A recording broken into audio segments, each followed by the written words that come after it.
Welcome to Catholic Views. I'm your host, Renae Kranz. On today's show, we will have Father Chuck Simple, well known to many around the diocese. He is going to come in and tell us how he got his call to the priesthood. He says it's boring. He set the bar very low, but it was really a great story, and everybody loves Father Simple, so I hope you'll stick around for that. First, we have Dr. Chris Bergwald here to give us some biblical bites with Dr. B. Thanks, Renae. Sure. What's today? Today's the Elise. 6th. Oh, you... Well, I was going to say 5 or 6, so now I'm going to go with 6. 6 Sunday in Ordinary Time. What cycle are we in, Renae? We're in cycle A. I got Casey last week. I know. I listened to it yesterday, I think. Yesterday or the day before, and I was like, oh, Casey. Yep. Totally. So we're in cycle A. That means the gospel most of the Sundays will be from Matthew. And we've been for a few weeks now in the Sermon on the Mount. Oh, yeah. Yeah. And we're still in the Sermon on the Mount because it's several chapters in Matthew's gospel. So what I want to focus on, we're going to focus on the gospel reading for today. This is the part where it begins, what we hear today, Matthew 5:17 through 37 is the whole reading. Now, there are, it's possible that you won't hear, right, yes, I know. Mm-hmm. It's possible that you won't hear the entire reading. I'm not going to read the whole thing today. Right, it's too long. It's a longer reading. Because it's a longer reading, an option is given whereby less of the reading could be read. Right. So sometimes there's a little note here in the lectionary and in things like a Magnificat. For the shorter form, omit the text in brackets. Mm-hmm. So it's possible for the priest or deacon to proclaim, to read a shorter version of the gospel account. And this is a longer one. So sometimes that's done for the sake of time. Other times it's done, I think my understanding is in some cases there are portions of the text that would not be proclaimed because it's possible maybe in certain cultural contexts that they might not be understood. Mm-hmm. So the theme for the reading, Matthew 5:17 through 37 today, the theme is, it starts at the beginning. Jesus said to his disciples, "Do not think I've come to abolish the law or the prophets.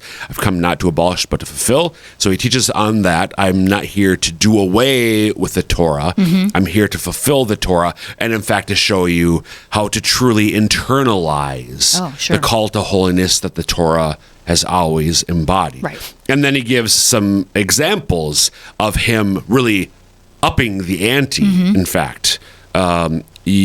So, for instance, one of the examples, you've heard it said was to your ancestors, "You shall not kill. Whoever kills will be liable to judgment. But I say to you, whoever is angry with his brother will be liable to judgment." And he goes on, you've heard it said this, but I say to you.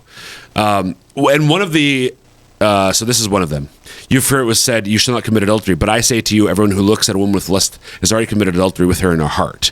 And then he gets really graphic in his example. Not too graphic. I mean, if you read it's still going to be PG, maybe 13. If your right eye causes you to sin, tear it out and throw it away. It's better for you to lose one of your members than the whole body thrown to Gehenna. If your right hand causes you to sin, cut it off and throw it away. It's better for you to lose one of your members than to have your whole body go into Gehenna, and things like that. So. And I get the idea that maybe that would be confusing to some people, but fortunately, that's why with the homily. Yeah. Totally. I mean, that's totally. I do get sometimes there can be a pastoral reason maybe where even to this for the sake of time, like this is I want to be really clear here. This is my own. It's a personal preference. I think it's an informed personal preference in light of what I do and my formation, but. For the sake of time, then, speaking of the homily, make the homily a little shorter. Yeah. Or maybe Mass, frankly, is going to be a little bit longer. Would that kill today. Anybody? I know. On occasion. Yeah. I mean, this doesn't happen very often, but on occasion. And I have to say, like, usually when that happens, if they don't read the bracketed parts during Mass, I usually will go back and read them myself. Right, because you're somebody who you tend to follow along in the Missalette, right? I follow along in the book, right. So I know if they've been omitted. Right. And I just hate not knowing what that was. What's going on? And why did Father omit it this week? Why? Whatever. Yeah. So, but a couple of things. So there's that. Just you might see that this weekend, and depending on how it's read, that might be why you don't hear everything that's in your Missalette. But the thing I want to emphasize here, we get this idea sometimes that Jesus came to make it easier.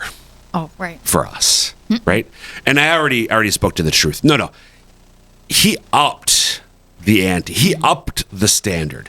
The law is not something. The call to holiness that's made is not just a matter of keeping certain external practices. Right. It's about internalizing that. So, for instance, to use one of those things that I already highlighted, you've heard it that was said, "You shall not commit adultery." So if you're married, you shouldn't sleep with somebody who's not your spouse. Right. Or if you're not married, you shouldn't sleep with somebody else's spouse. That's the technical meaning of what adultery is. But I say to you, everyone who looks at a woman with lust has already committed adultery with her in his heart. So adultery is a big deal, right? It's a grave sin. And what Jesus is saying, adultery is not just a matter of, committing the act. An action, yeah. Even if you think it. Like if you've looked at another person lustfully, you've committed adultery in your heart. Right. And that maybe not just as bad, but that's also really bad. Right. You've in a way committed adultery. Right. So Jesus came again not to lower the bar, but to raise it. But also, and this is also important, but to give us the strength to live up to that higher standard. He gives us the grace we need to cross the bar that he has raised to an even higher level. So it's not easier, it's harder and easier. And only he can give us that strength. Amen. So, thank God. Thanks, Dr. B. You bet. Thanks, Dr. You bet.